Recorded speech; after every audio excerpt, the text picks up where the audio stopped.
Et l'engrais, c'est un levier principal pour vraiment produire et pour alimenter l'Afrique. On a besoin d'avoir une sécurité alimentaire du point de vue céréal. Noureddine Belkadi, je suis ingénieur agronome et je suis maintenant consultant. J'ai déjà travaillé dans le public, dans le secteur privé et en même temps dans le secteur associatif. Nous sommes à 60e Salon international de l'agriculture à Paris. Pour le cas du Maroc, comment atteindre l'autosuffisance alimentaire? Moi, de vous dire que pour cette 62e édition, alors c'est la première fois que le SIA met un pays à l'honneur et ça a commencé par le Maroc. Ça, c'est un grand honneur pour nous. Alors, vous parlez de la souveraineté, votre question de la souveraineté alimentaire. Alimentaire liée à l'eau. D'ailleurs, c'est notre thématique pour ce salon de l'agriculture dans le pays d'honneur et la France. Donc, on échange avec eux aussi. Et notre thématique principale, c'est l'eau. Comme vous savez très bien, l'eau est devenue un facteur très limitant. Et c'est là où il faut être, d'une part, productive, résilient, et en même temps, préserver l'eau. Alors le Maroc, avec la diminution des niveaux de volume des barrages, suite, à la sécheresse successive, il a commencé à trouver des solutions alternatives.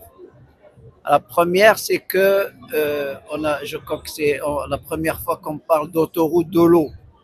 Donc, au nord, les barrages ils sont bien remplis avec un bon niveau de stockage, ce qui fait, dans un sens de solidarité régionale, on a commencé à faire ce qu'on appelle un transfert d'eau d'une région où l'eau est abondante, où souvent une partie elle va être perdue au niveau de l'océan, vers des zones où on en a besoin. D'abord pour un besoin pour les humains en tant qu'eau de boisson, et en deuxième lieu c'est l'agriculture.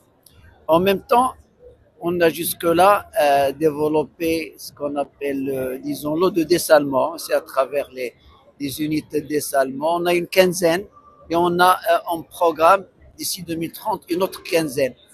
Et c'est là où les zones côtières, ils vont être servis en eau pour l'irrigation, en attendant que, on l'espère, Dieu nous offre encore plus de pluie pour remplir les barrages. Vous qui êtes dans ce salon, quel est le message que le Maroc a voulu envoyer aux investisseurs? On aimerait bien, dans le cadre de coopération, travailler ensemble pour trouver, des solutions pour ces problèmes d'eau.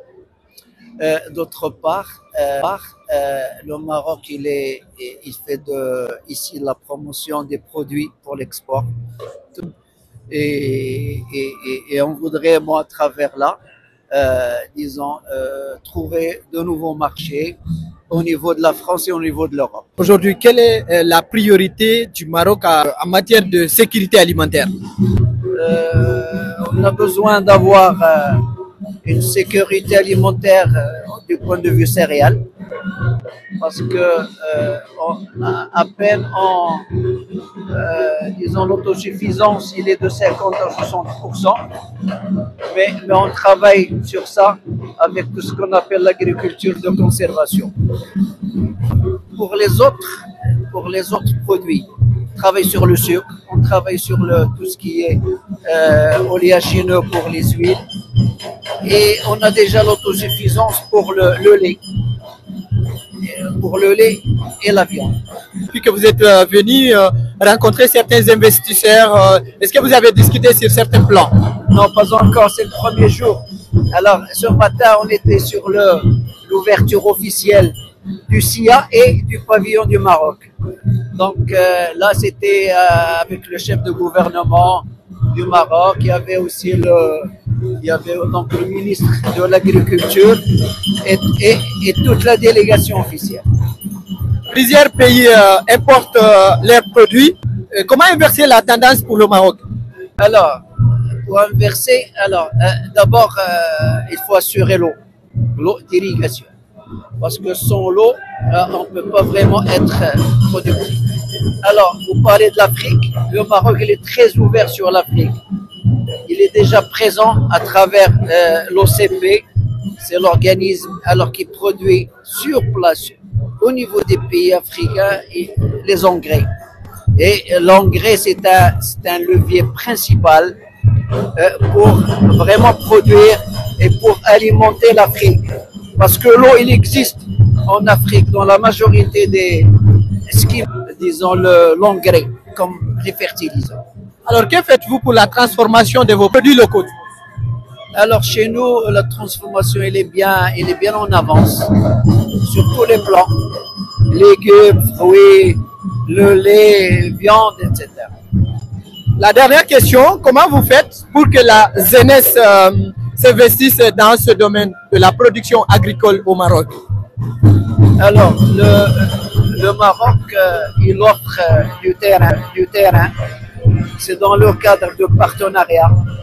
C'est les 3 PP, partenariat public-privé. Et il y a beaucoup d'investissements de l'étranger qui viennent et qui visent surtout des produits à l'export, soit pour l'Europe, soit pour l'Afrique. Merci d'avoir accepté notre interview. Je vous en prie et merci pour aussi cette interview. Merci.